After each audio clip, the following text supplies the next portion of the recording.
Types of data pre processing.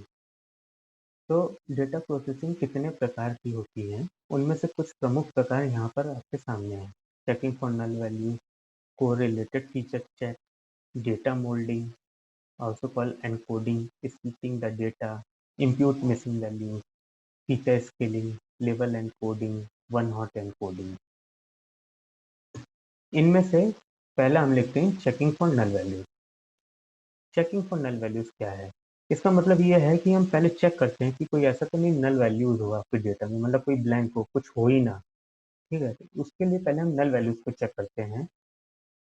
इसको ठीक करने का तरीका है रिमूव और इंप्यूट, मतलब या तो आप उस पूरे कॉलम रो को ही हटा दीजिए या फिर उसको किसी दूसरी वैल्यू से रिप्लेस कर दीजिए। इंप्यूट को हम बाद में समझेंगे, सबसे पहले नल वैल्यूज कैसे देखते हैं और उसको सही करने का तरीका रिमूव है। तो पहले इसको हम देखते हैं और उससे भी पहले हम ये देखेंगे कि हमारा डेटा कैसा दिखता है। तो अगर आप गिटहब पे जाएंगे तो सारा आपको जो इस कोर्स में जितना भी डेटा है, जो भी कोड है, जो भी डेटा सेट है, डेटा सेट का मतलब जो हम एक्सेल में जो डेटा है हमारा, उसको हम डेटा सेट कहते हैं। वो सब कुछ इसी एक ही रिपोजिटरी में दिया गया है, बंसल इसी slash machine learning with python python underscore UD देने के लिए। ठीक है, आपको सारा सब कुछ यहाँ मिल जाएगा। इसको आप क्लोन कर लीजिए अपने लैपटॉप पे। क्लोन करने के बाद आपको इस तरीके से दिखेगा ये। ठीक है, अब हमें डेटा देखना है कि डेटा किस टाइप का है हमारा। तो हम प्री प्रोसेसिंग में जाएंगे और इसमें किसी एक एक्सेल को उठा लिया हमने, जैसे पीमा डेटा। तो अब इसमें कुछ जो आने वाले जितनी भी कोडिंग होगी तो उसमें मैं कुछ टर्म्स यूज करूंगा, तो पहले हम उसको समझ लेते हैं।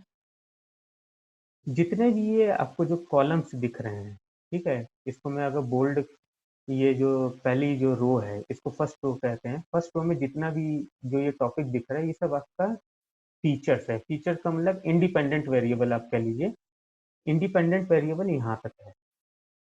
ठीक है, इन सबको फीचर कहते हैं। फीचर का मतलब ये होता है कि जो कि आपका डिफाइन कर रहा है, जो उसकी विशेषता बता रहा है। मतलब अगर ये डायबिटीज है, मतलब किसी, ये एक रो बता रहा है कि ये डेटा एक पेशेंट का है जिसको कि डायबिटीज है। अब उसका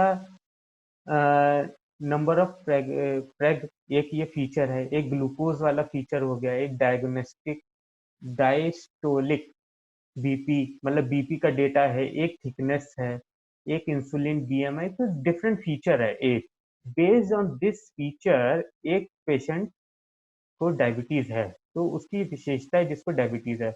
ऐसी एक सेकंड जो पेशेंट है उसको डायबिटीज नहीं है और उसका डेटा ये है। तो इस तरीके से हमारा डेटा होता है। और फीचर का मतलब होता है ये एक कॉलम। ठीक है, जो फीचर इंडिपेंडेंट वेरिएबल यहाँ से यहाँ तक का ये इंडिपेंडेंट वेरिएबल है। इंडिपेंडेंट का मतलब है ये किसी पे डिपेंड नहीं कर रहे हैं। डायबिटीज आपका डिपेंडेंट वेरिएबल है, मतलब ये है कि डायबिटीज जो ये कॉलम का जो डेटा है ये पिछले इन कॉलम्स पे डिपेंड कर रहा है, इसलिए हम डायबिटीज को डिपेंडेंट वेरिएबल कहते हैं। तो जो हमारा मशीन लर्निंग मॉडल होता है, हम इसी डिपेंडेंट वेरिएबल से लर्न करते हैं और फिर प्रिडिक्ट करते हैं डिपेंडेंट वेरिएबल को based on the independent variable.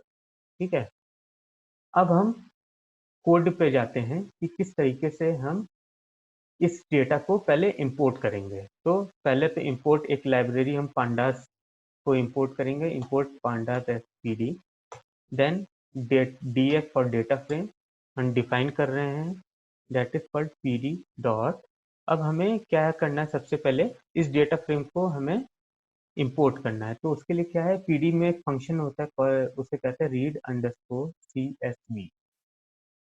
अब इसमें आप फाइल का नाम दे दीजिए। अब फाइल का नाम कैसे मिलेगा हमको, डेटा, क्योंकि हमारी स्क्रिप्ट इसके अंदर है।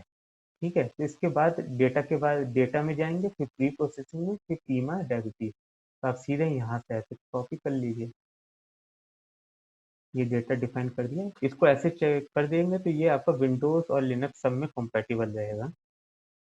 अब इसके बाद Pima hyphen data dot CSV।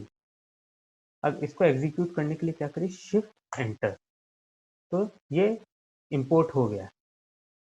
यहाँ पे स्टार मार्क नहीं है, एक नंबर आएगा, इसका मतलब ये इंपोर्ट हो गया है। आप एंटर करिए और df डॉट हेड 10 रीडिंग मैं प्रिंट करना चाहता हूँ। अगर मैं df डॉट हेड और कोई नंबर नहीं दूंगा पैरेंथेसिस के अंदर तो वो सारा प्रिंट कर देगा। मैं सबको प्रिंट नहीं करना चाहता हूँ।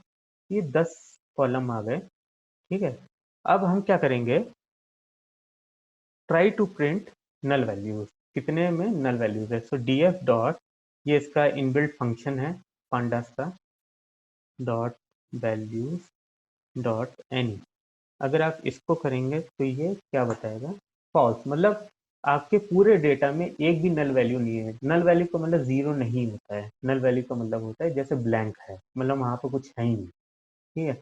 अब इसमें ध्यान देने वाली बात यह है, नल वैल्यू का एक तरीका तो मैंने बताया कि रिमूव, ठीक है। आप उस, मान लीजिए कि ये 116 की जगह ब्लैंक होता, आपने इस पूरी रो को ही डिलीट कर दिया।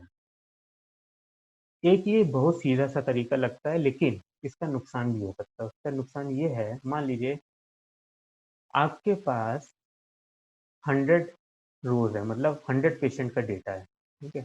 अब उसमें से ये 116 नहीं है, मतलब मान लीजिए 50 कॉलम्स, 50 रीडिंग ब्लैंक है। अब वो ब्लैंक इस फीचर में भी हो सकते हैं, मतलब इस कॉलम में भी हो सकता है कि दूसरे डायग्नोस्टिक एपी में भी हो जाए, मतलब 40 भी नहीं है, यहाँ पर 116 नहीं है। तो इस तरीके से अगर आप 50 है तो मतलब 50 रोज आप डिलीट कर सकते हो मैक्सिमम, ठीक है। मैक्सिमम इसलिए कहा कि मान लीजिए कि दो ब्लैंक एक ही रो में, तो दो ब्लैंक की जगह एक ही रो जाएगी, लेकिन मैक्सिमम वर्स्ट के सिनारियो में अगर 50 आ रहा है तो 50 रोज आपकी डिलीट हो सकती हैं।